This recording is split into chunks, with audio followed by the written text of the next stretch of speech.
Hello everybody! Welcome to a special video that we have today. So, we did actually start making some transactions for SDA. We started week 3. I'm currently recording this on Friday. I'm gonna plan on posting this today, if it upload in time. But, pretty much what the plan is we're going to cover, we made some transactions in both week 3 and week 4. Week 4 is going up tomorrow, so that's pretty exciting. That's why I decided to do it. I did cover them a little bit last week, but I'm gonna make this a very quick video, just kind of covering. I'm gonna kind of try to explain in depth, but I kind of want to make this video about under 15 minutes. So we're just gonna get straight into this. Yeah, so very exciting. Let's get into this. First of all, this is our previous team before we made transactions. Overall, if I were to say this, I've never felt extremely comfortable with this team. We got 11 Mons, which is a max amount of Mons, which it's not really my playstyle. It's definitely out of my comfort zone for sure, because my kind of thinking is like, I want to get as least of a Mons as possible and get the highest point value Mons that I could. But with the pieces available, that just was not an option, so I just decided to get 11 Mons, even though I really didn't feel comfortable with it. So this was definitely, I started looking at transactions starting before even Grace. So like, this is definitely work in progress, but I did not want to make any mistakes. Because, to be honest, this team is definitely not bad, but I definitely do think it could be better. So yeah, let's get into our first trades, which was week 3, our week 3 trades. And so this was the week where I didn't really get into anything that heavy, and we'll see that right here, which our original Terror Captain is Rotom Heat, and Scissor, and to be honest, I actually really liked using Rotom Heat as a Terror Captain. Like, I thought it was very, very good, very solid. Terra Electric Thunderbolt hit very hard, and I just thought it was a very solid mon overall. But I do think there's a better option instead of Rotom Heat that I did miss an opportunity on, but I just wasn't sure on. But I looked at my options and I did kind of come to a conclusion that this mon is extremely solid, and even though it's cheaper, it's definitely better than Rotom Heat. And it also let me get a third Terra Captain, which I think definitely did help with prep, which we decided to get the Dene and Hatterene right here. And that might seem very interesting because it's 2 fairy types, and yeah, Hatterene is very interesting. Why would you choose the Dene also? Rotom Heat gives you more value, but in my opinion, I love Terra Hatterene. I watched Gengar Heracross his first match in week 1. I just saw the power of Terra Hatterene, and I was like, okay. Would Hatterene benefit more than Terra than Rotom Heat? Absolutely, because Rotom Heat's typing is really good already. Hatterene's typing is Psychic Fairy, which, hot take, Psychic is probably one of the worst defensive typings. So the fact I could get rid of that and go into something more defensive with Hatterene's like base, it's a very high HP defense and special defense, and I could just turn into like a defensive typing like Fairy, Water, Fire, Steel, Dark, like a defensive typing of that. It's just very valuable. So yeah, and then I also had 1 extra point to spend, so I was like, okay, we'll just get the Dene. It doesn't do much. I guess you could Terra Blast Ice, and because Ball Beam is very powerful, but I didn't really have a good reason to get it. I just wanted another mon, so because I had the plans for it. So yeah, this is the trades after week 3. And I was like, okay, cool. This team is getting more solid. It's okay, but it's definitely nowhere I want it to be. So I was looking more into trades. I was looking into more trades from week 3 to week 4, and I think this is a week after Dash and Sceptile, and I'll give everybody 5 seconds. 1, 2, 3, 4, 5. We did end up losing 5-0, so I do think getting these adjustments that we did shape my team a little bit more, because I think the game versus dashing, they kind of did highlight some of my weaknesses, but I do think it's definitely better with these trades. So yeah, let's get into the week 4 trades, and these are a little bit more heavy. Yep, week 4 trades, and we ended up dropping Bombardier, Serena, and Dedenne. I was actually not thinking about trading Serena at first. I thought Serena was really good. I loved what it offered my team. It offers spin, U-turn momentum is really good. Drop kick for defensive support synthesis, bulky grass is really good. But I did find an option better, which I'll get to that in a second. And Dedenne, I was never really gonna bring it. Like, it had some really good support, but when I had Rotom and Hatterene still there, I was really never gonna bring it. So I really found no reason to keep it and just keep the extra point to get something else.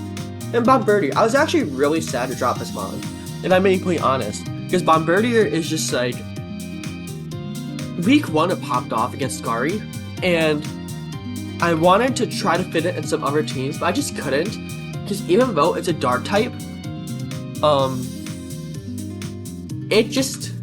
it's not an amazing dark type. The only reason why I was there is because it had a dark type. I had a flying type already. I had a decent amount of self rockers, but like, it was just there solely because of dark type. And I kind of needed to drop a mentality right there, because I thought for 1 second, it's like, wait, do I actually have Bombardier for dark type? I was like, oh yeah, I also have it for knockoff. But then I kept looking at tiers, and this is gonna be a very, very weird trade to some people, but it makes sense to me. It definitely makes sense to me, because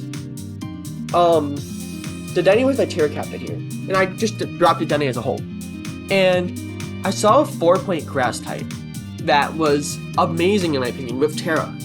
So I decided to pick that up, and then I saw a 9-point mon that was not a dark type, but it was definitely something else that really did benefit my team, so offered me knockoff support. And I'll just get to it here.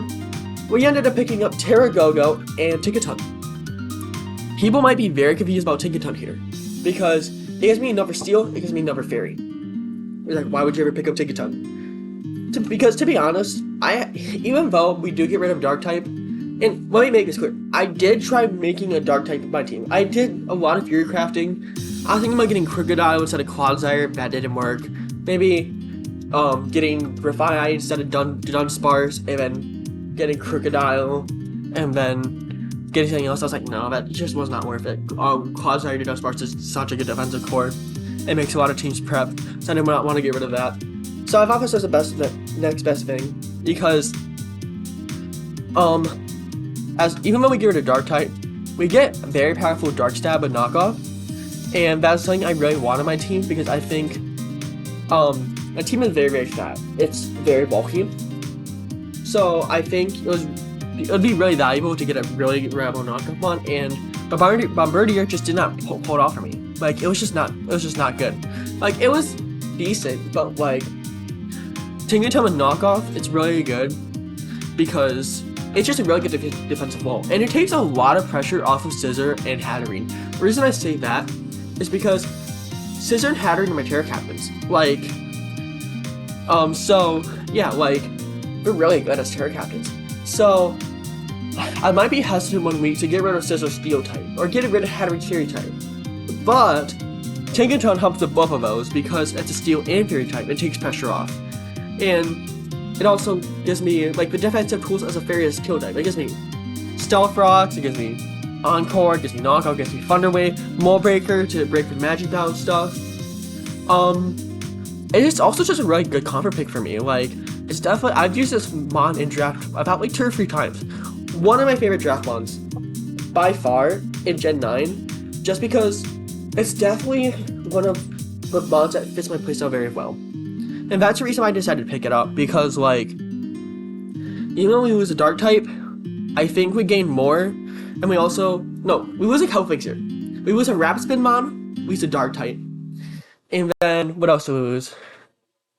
Rapid Spin mon, dark type, and then we lost a lot of special offense. But in my opinion, it was a very risky play. I do think it's going to really pay off. So let's go to the next slide.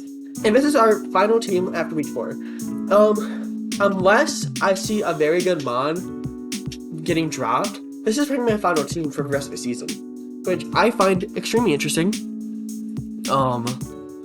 It's very, very unorthodox in my opinion for what I usually draft. I usually draft like kind of cookie butter teams, or no, cookie cutter teams. Like water, fire, grass core, dragon fairies to a core, and like a dark psychic fighting. But I think with Terabith's generation, those things become a lot less relevant, and I think we do struggle more against ghost types. But I think with the Terramods I do offer, my ghost switch-ins become a lot better, and people will see that soon. That like, because if I Terra Hatterene, I get rid of my ghost weakness. The Dudspark is one of the best ghost type walls. And Scissor, one of the most common Terra types for Scissor is actually normal, because Terra normal quick attack, so that could also throw some teams off. So overall, even though we lose some really valuable stuff, like Rapid Spin, like I don't even really care about losing Rapid Spin that, if I'm being completely honest, because Scissor is one of the best defog mons. Hawlucha is a really good defog mon, which, spoiler alert, people see that tomorrow. And Hatterene, it has magic bounce, and if you play Hatterene really, really well, it will bounce back hazards, and they would not be able to get hazards again. And that's really, really valuable. So, and people are running up this thing twice but bringing hazards. So, yeah, I'm actually really happy with this team. Like, it's definitely one of the weirder teams I drafted, but it's probably also one of the better teams I drafted, to be honest. I'm really happy about moves I made. And Terra Go-Go is really, really good. I didn't really get into that much, but it gets stuff like Sap Sipper, which with Terra Water, it walls certain mons. It walls Torkoal. Like, absolutely walls Torkoal. Like a Fire mon with grass coverage, it just walls it. So, this is gonna be very, very interesting in my opinion. And I'm really, really excited for just to use this for the rest of the season. And yeah. Tell me what you think in the comments about this team, about this new team. I would appreciate what everybody says. And yeah. That's all I really gotta say. Thank you for watching, and enjoy the rest of the SDA season from my side.